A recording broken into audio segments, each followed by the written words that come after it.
So, I decided to share something that's really been stressing me out lately. I'm 25, and I live alone in my family's house in a quiet suburban area.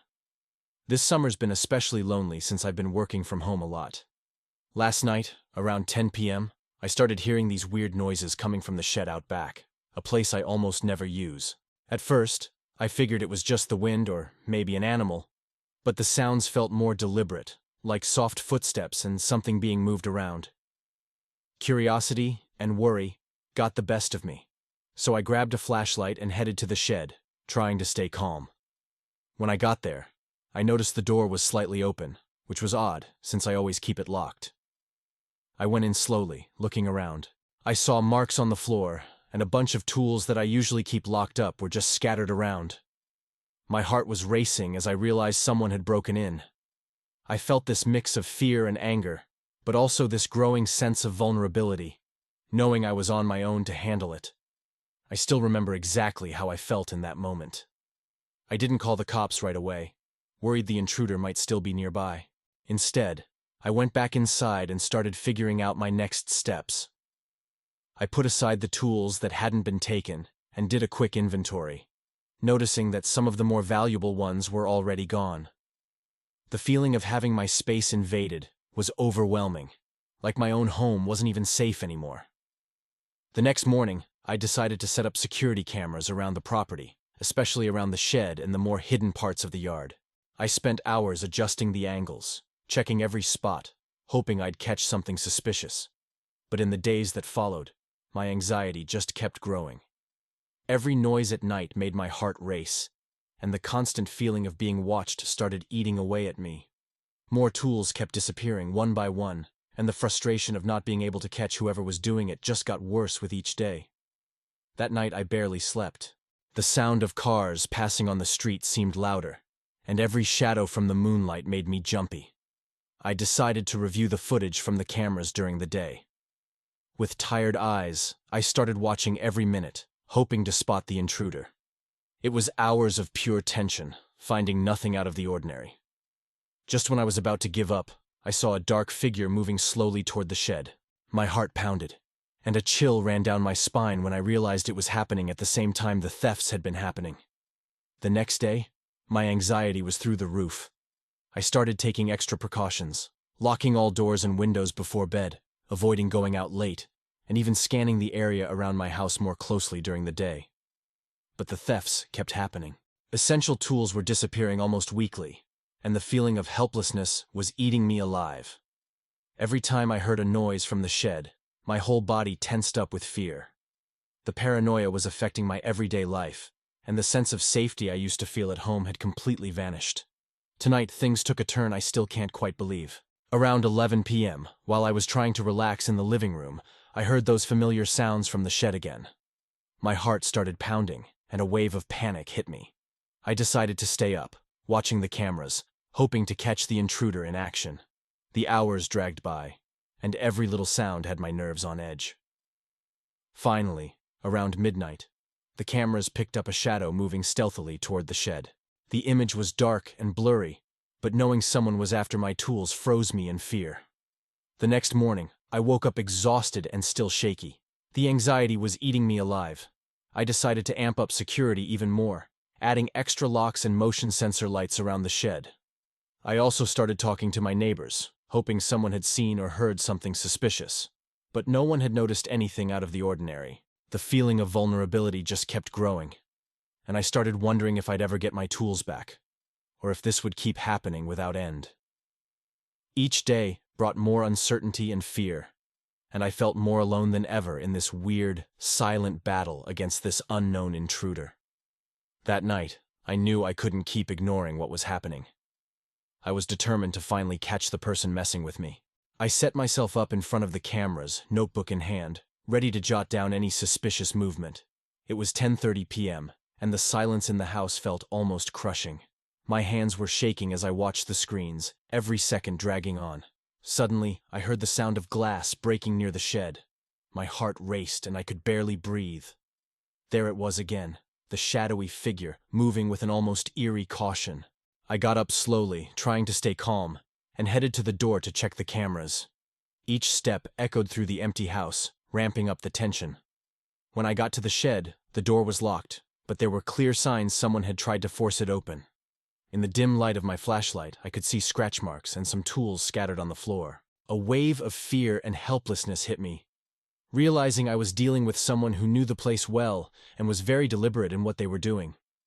The feeling of vulnerability hit a new level, and I couldn't wrap my head around why someone would be doing this to me. Right then, a chill ran down my spine. I knew I had to confront whatever was going on. I grabbed my phone to call the police, but the signal was too weak to get through. Out of options, I went back to the surveillance room and sat there, watching the cameras with a mix of determination and dread. Minutes felt like hours, and every shadow on the screen made me jump. Then, I saw something that froze me to the core. The shadowy figure was back, but this time it looked like they were searching for something specific in the shed. My heart was pounding out of my chest, and I felt an urgent need to figure out what they were after, before it was too late.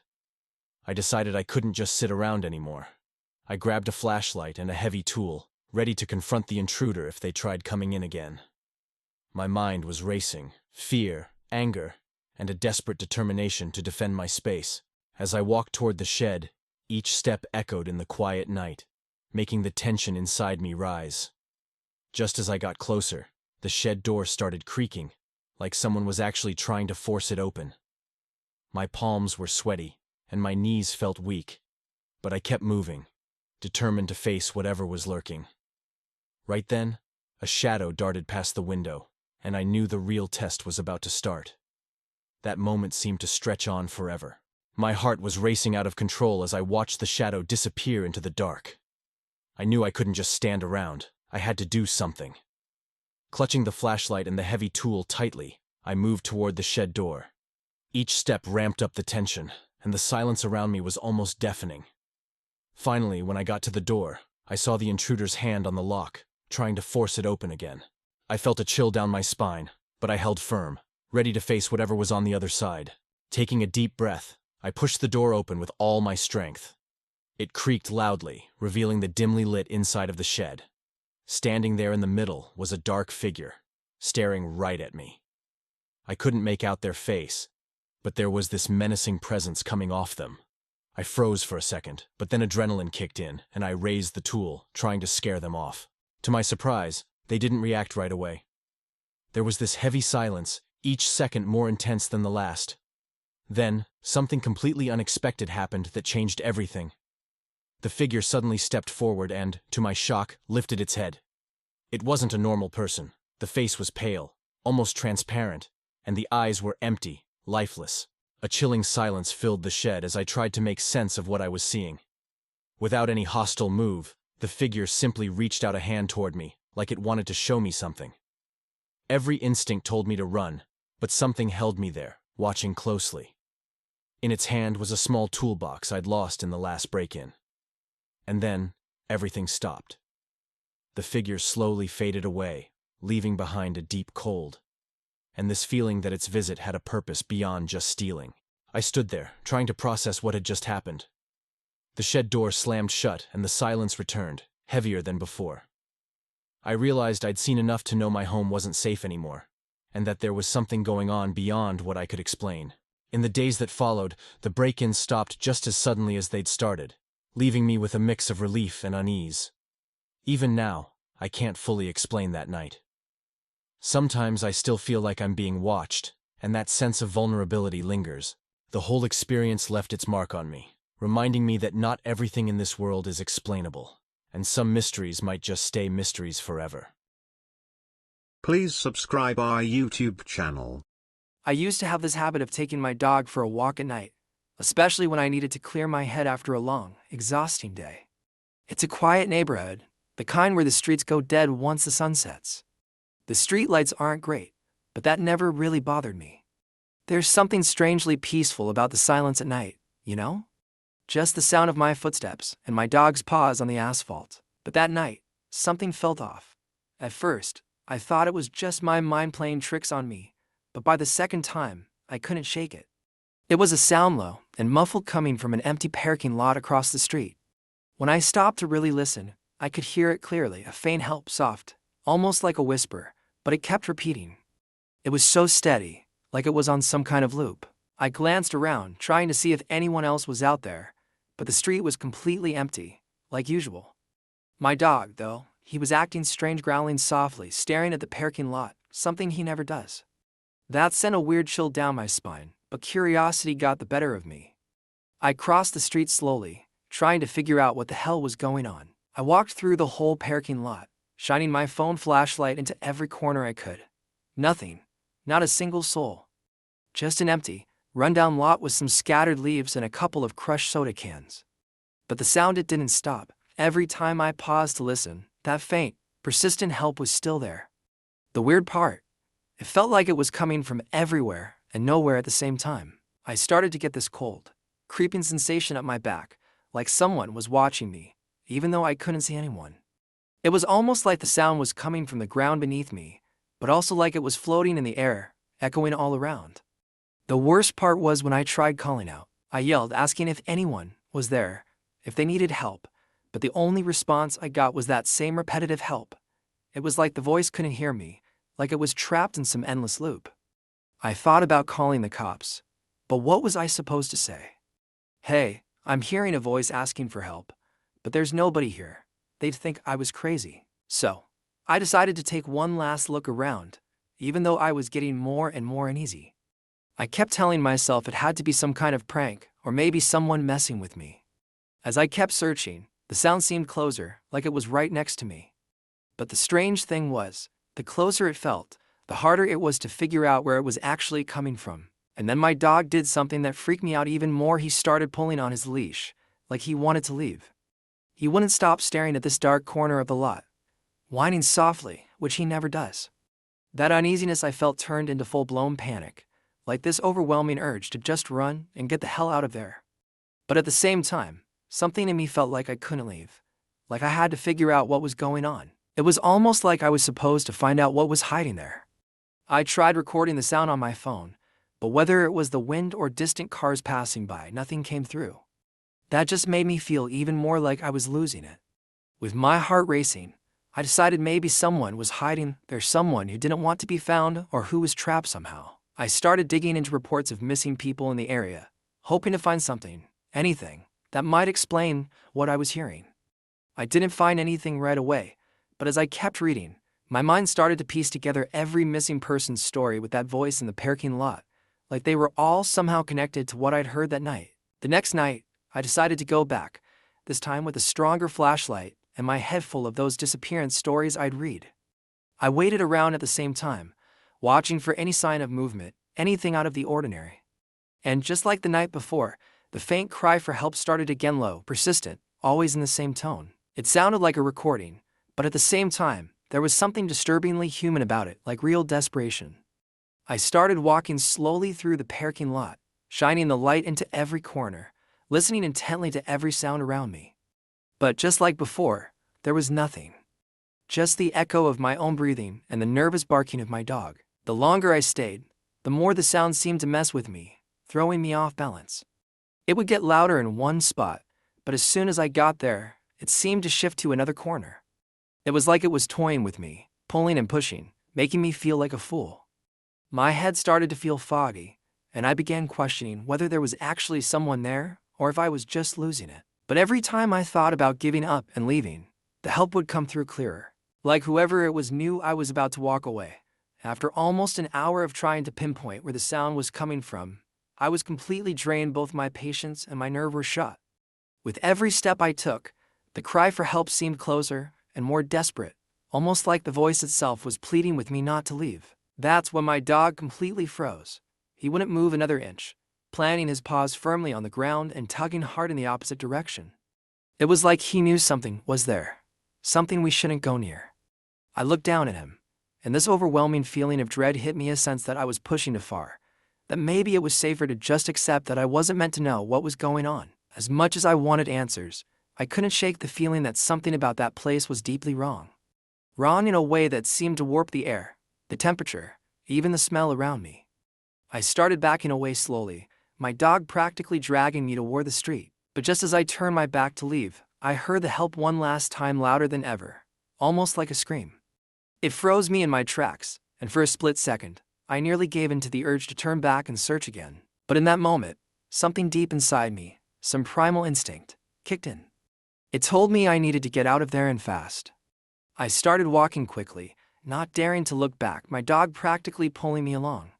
With every step I took, the sound of the help grew fainter until it finally disappeared, leaving only the heavy silence of the night. Even once I was far from the parking lot, my heart was still pounding, and that overwhelming sense that something was horribly wrong with that place wouldn't let me go. I couldn't stop thinking about whether someone truly needed help, but at the same time, every fiber of my being told me staying there was a terrible idea. When I got home, I still felt like I was in a trance, my head spinning with everything that had just happened. I couldn't sleep that night. I stayed up, listening to every little noise outside, half expecting that voice to show up right outside my window, calling out to me again. The next day, I started searching again for missing person cases in the area, convinced that something sinister was going on there.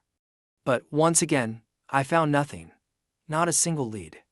It was like that voice was just an echo with no source, a cry lost in time, with no one to explain it or even believe it. After that night, I avoided going near the parking lot. I changed the time of my walks and stayed far away from that area, even though curiosity kept eating away at me. Every time I thought about telling someone, it felt like I was making up a story, and I started doubting myself. Maybe it really was just my mind playing tricks on me. But every time I tried to convince myself of that, the memory of that cry for help came back so clearly that it was impossible to ignore. The sound, the exact tone of the voice, the persistence, it was all too real to just be my imagination. Even now, whenever I'm alone and the silence settles in, I get chills thinking about that night. I keep wondering if someone really did need help, if there was something else I could have done. But the feeling that stuck with me is that I did all I could. That voice, that repetitive help, still haunts me. I don't know what it was, who it was, or if there was anyone there at all. But deep down, a part of me feels that if I had stayed any longer, I might have never left that parking lot. Please subscribe our YouTube channel. I'm not the kind of person who gets scared easily, you know? I grew up in that old house, and over time, I learned to ignore the creaks, weird drafts, and even those strange shadows that show up in the dim light. But a few weeks ago, a series of noises coming from the attic started to get under my skin. You know how it is, right? Those noises you try to brush off, telling yourself it's just the wind or the old wood settling. But this felt different. It always happened in the dead of night, when the silence in the house was so heavy that any sound hit like a thunderclap. The footsteps, yeah, they sounded like footsteps, started slow, like someone was moving cautiously, trying not to be noticed. Of course, my parents thought I was blowing it out of proportion. My dad even said it was probably some animal, maybe a rat, or just the house settling again.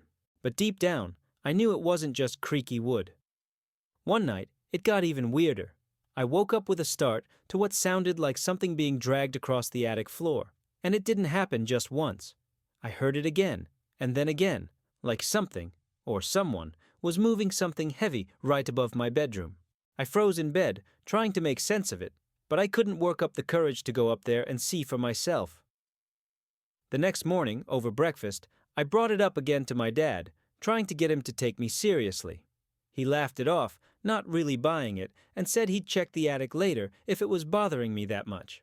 But, of course, he forgot, and I was left with this sinking feeling that no one was taking me seriously.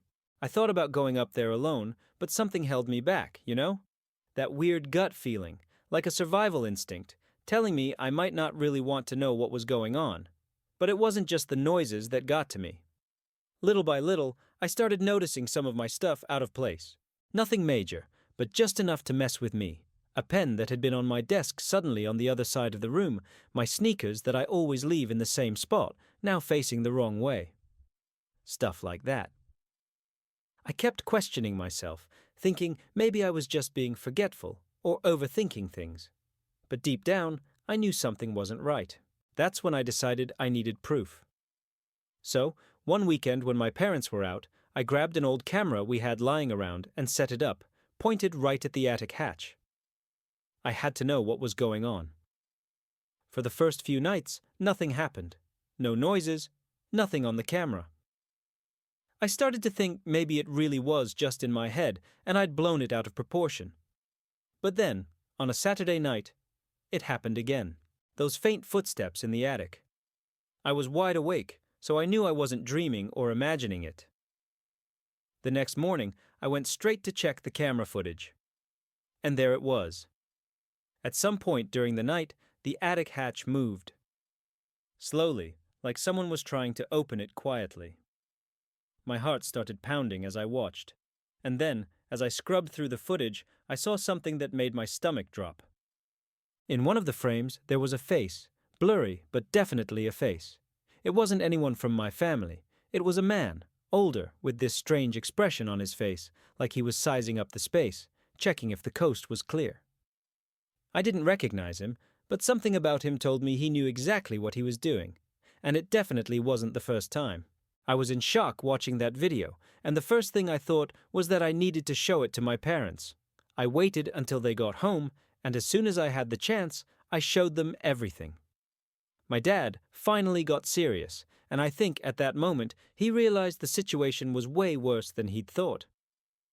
We decided to check out the attic together, but we didn't find anything unusual, just some dusty footprints that no one had noticed before. Still, that video didn't lie. Someone was definitely getting into our house, and I couldn't figure out how they were doing it without anyone noticing. But then things got worse. Apparently, after realizing the camera was there, the man started taking bigger risks.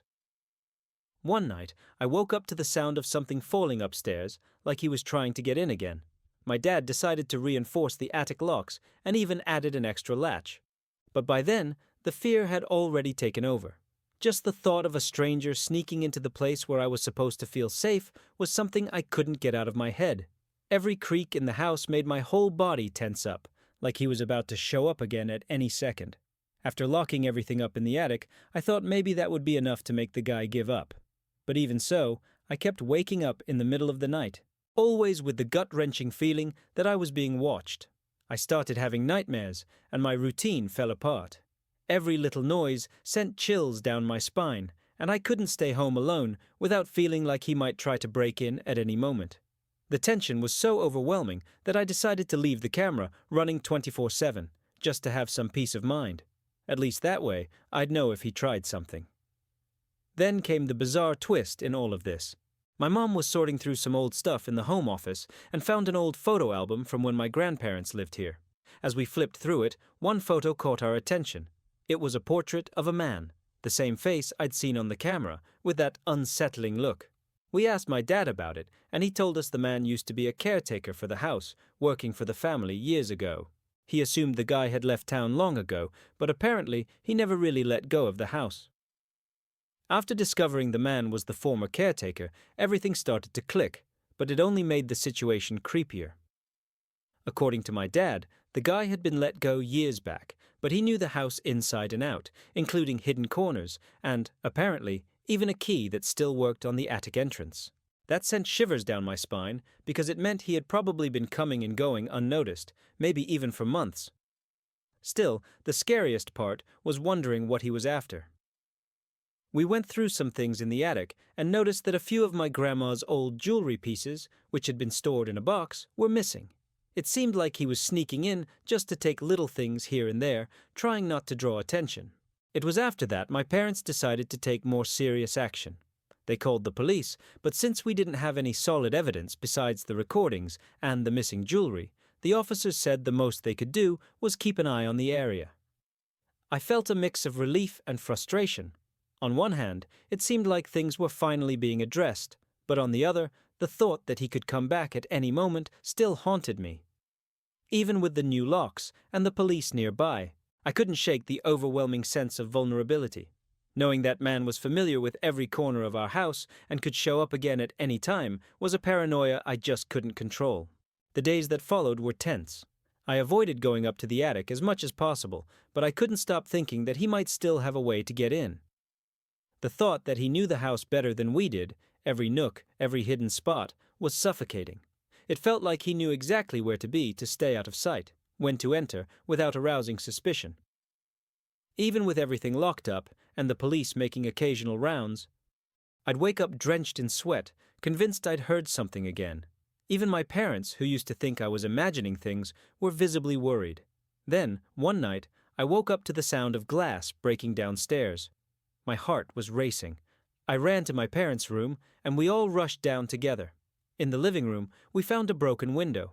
There was no sign of him, but what scared me the most was that the attic lock, which had been secured, was gone. I was convinced he'd found a way back in, like the house still belonged to him.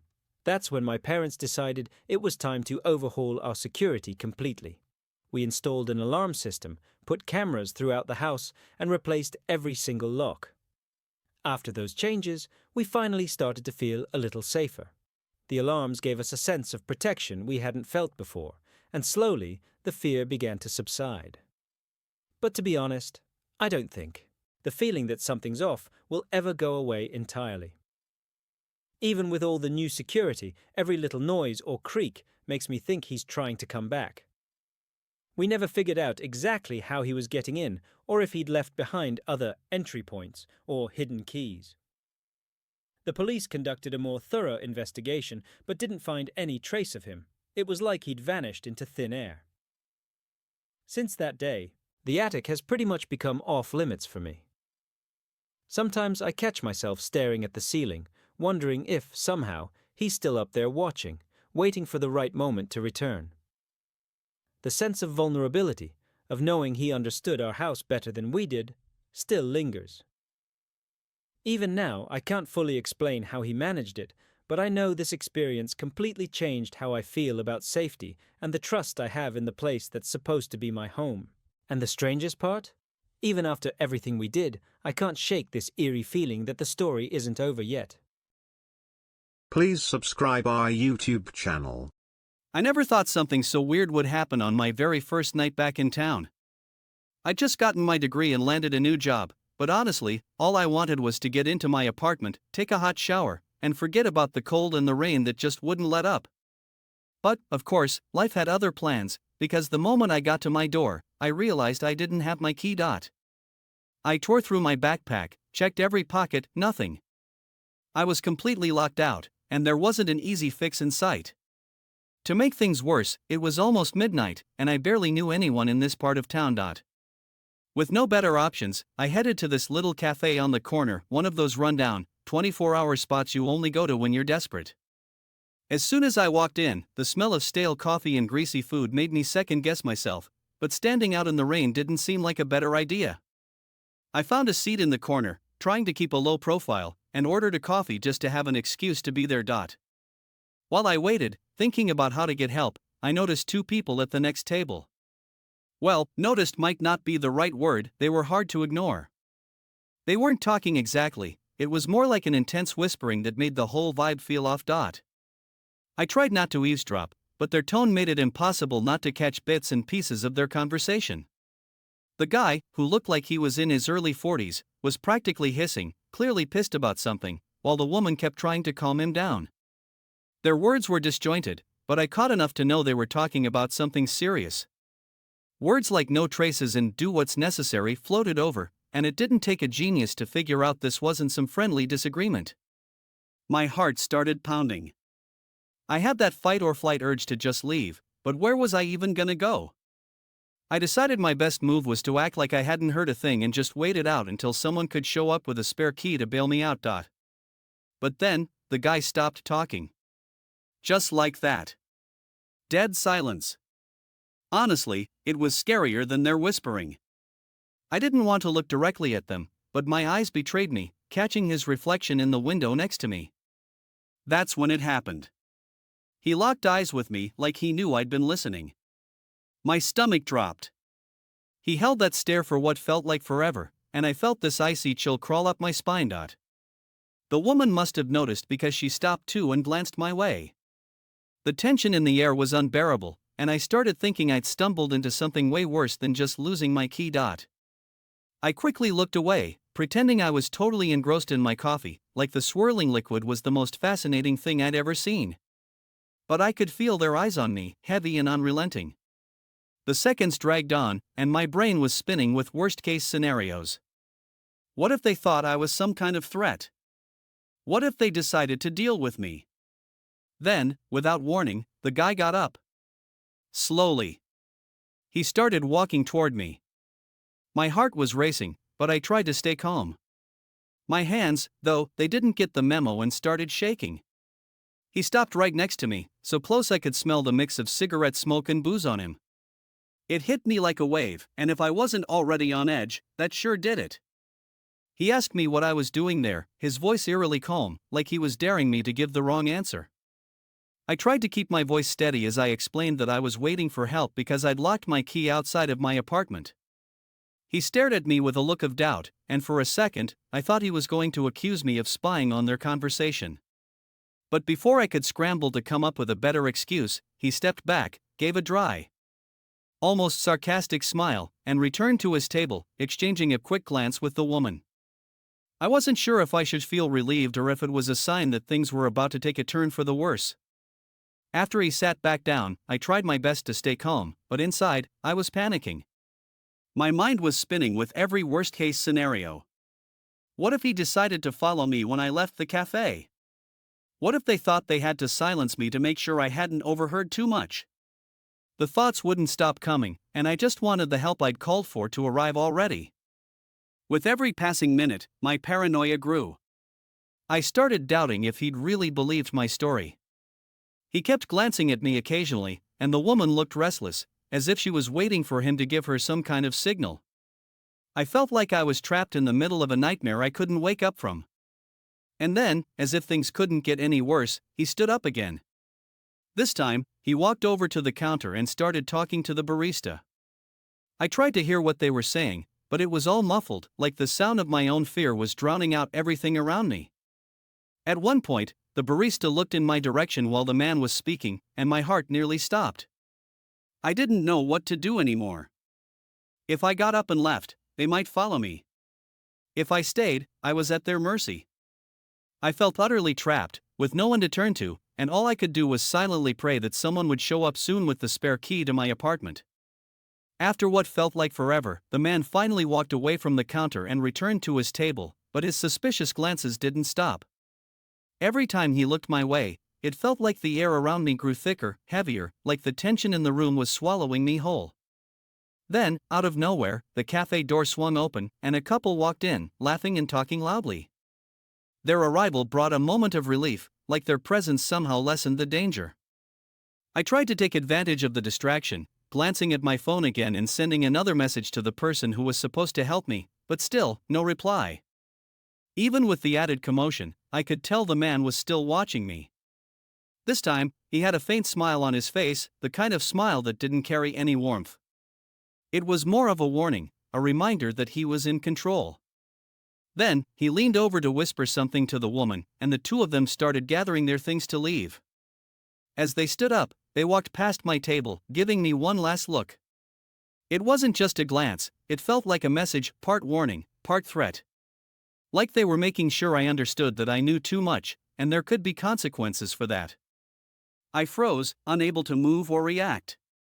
The couple that had just entered the cafe didn't seem to notice anything unusual, and I sat there, motionless, waiting for the man and woman to leave and praying that this would be the end of it. When they finally left, I felt an immediate wave of relief, but at the same time, there was this nagging sense that it wasn't really over. I stayed seated, trying to calm down and replaying everything that had happened in my head, like I was trying to piece together exactly what I had just witnessed.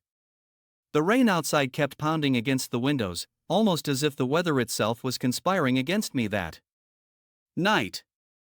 My mind was racing, my coffee had gone cold, but I couldn't bring myself to leave and risk running into those two again on the street. The whole situation felt surreal, like I'd accidentally stumbled into some dangerous plot without even meaning to. 10 minutes went by before my phone finally buzzed with a response. The person who was coming to help me was on their way, and I felt such a huge sense of relief that I almost laughed out loud. More from nerves than anything else. I kept my head down, avoiding eye contact with anyone else in the cafe, just counting down the seconds until I could leave. When I saw the car pull up outside, I stood up so fast it probably looked suspicious. I paid for my coffee and walked out without looking back. Practically running to the car, I got in and stole one last glance at the cafe, half expecting to see the two of them watching me from some dark corner. But there was no one there, and I decided right then and there that I never wanted to set foot in that place again. On the drive back to my apartment, still trying to process everything, I couldn't stop thinking about their expressions, the intensity of their conversation, and the man's threatening demeanor. It was like he knew something about me that even I didn't know, something that made him view me as a threat. Even days later, I couldn't shake the feeling. Every time I thought about the way he had stared at me, that chill ran up my spine all over again. I kept wondering what might have happened if I'd handled things any differently. I tried to go back to my normal routine, but every time I passed by that part of town, the fear and unease came rushing back like a tidal wave. To this day, I've never gone back to that cafe, and honestly, I avoid anything that reminds me of that night. Whatever was going on between those two and why they dragged me into it, I'll never know. Maybe it was all in my head, but something about the whole situation felt too wrong to be a simple coincidence. Consider this a warning: sometimes, a small inconvenience like forgetting your key can put you face to face with the unexpected. And there are some things you're better off never hearing. Please subscribe our YouTube channel. So today I decided to share something that's been keeping me up at night for the past few weeks. I recently moved into a new apartment that I thought was perfect for me. Great location, fair price, and a quiet neighborhood. On the first day, everything seemed ideal. But that night, something strange happened. When I got home, I found a note on my door that I'd never seen before. The paper was neatly folded, and the message was handwritten. It simply said, "Welcome to your new home."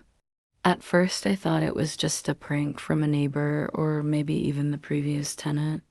I tried to brush it off, thinking it was just a weird coincidence. But then, on the second day, another note showed up. This time, the message was way more unsettling. "Watch your step."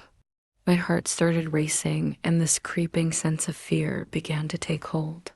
I had no idea who was doing this or why.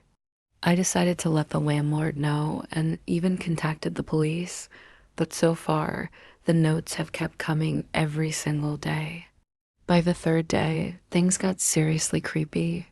The next note wasn't left on the door. It was placed on my bedroom window, right next to where I always keep my glasses. The message read, "I'm watching you." A chill ran down my spine, and I started questioning every little thing I was doing. That constant feeling of being watched was eating me alive. I started taking pictures of the notes to show the police, but the paranoia was already getting to me. I spent the night staring out the window, waiting to catch someone lurking around, but no one ever showed. On the fourth morning, I woke up more on edge than ever. When I went to make coffee, I found another note, this time inside my cabinet.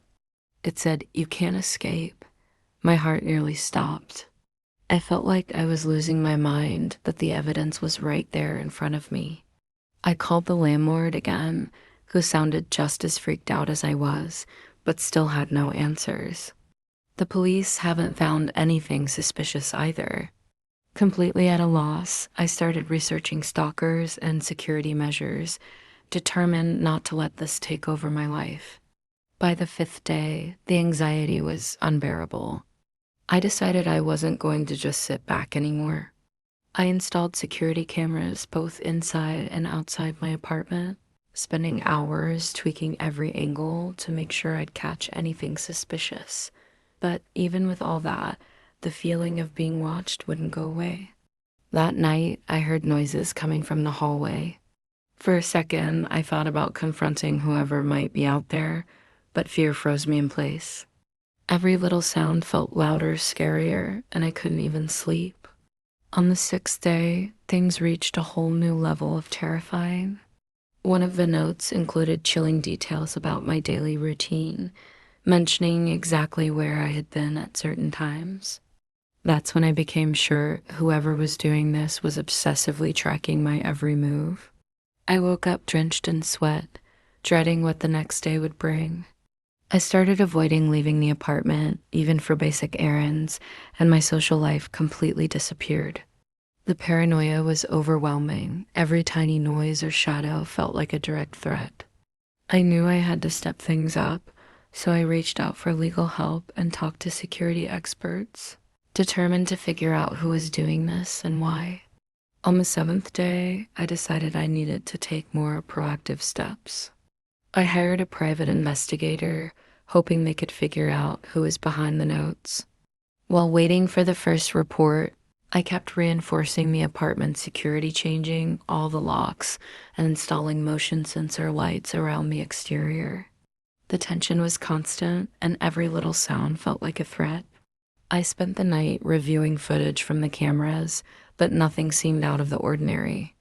The overwhelming sense of vulnerability wouldn't go away, and I started to wonder if I'd ever get my normal life back. On the 8th day, I got a note that was different from the others. There wasn't a threatening message this time, just a strange drawing that looked like some kind of unfamiliar symbol. It left me even more confused and scared. The investigator reached out and mentioned they'd found a potential connection to someone who had lived in the apartment before me, but the details were vague.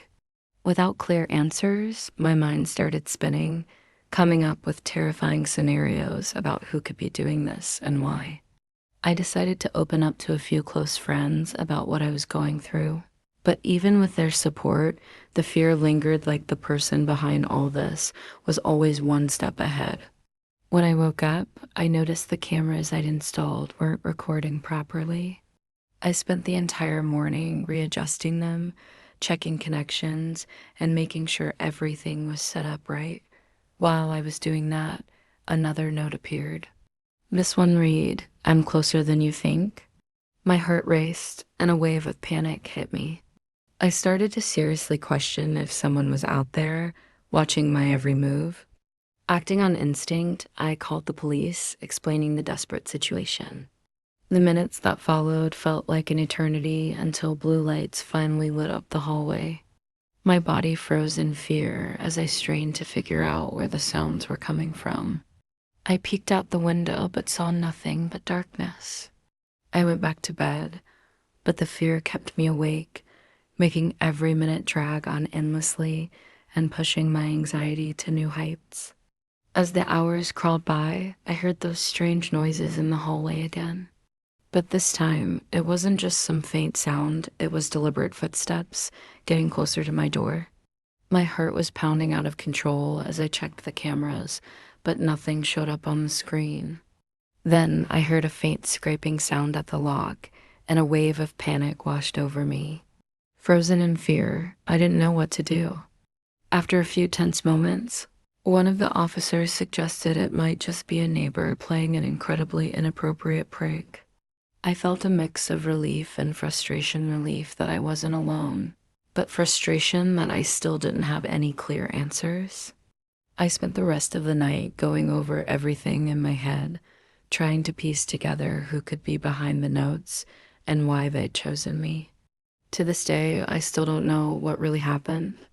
Everything just stopped as suddenly as it had started, leaving me with scars from an experience that still haunts me and questions I may never have answers to.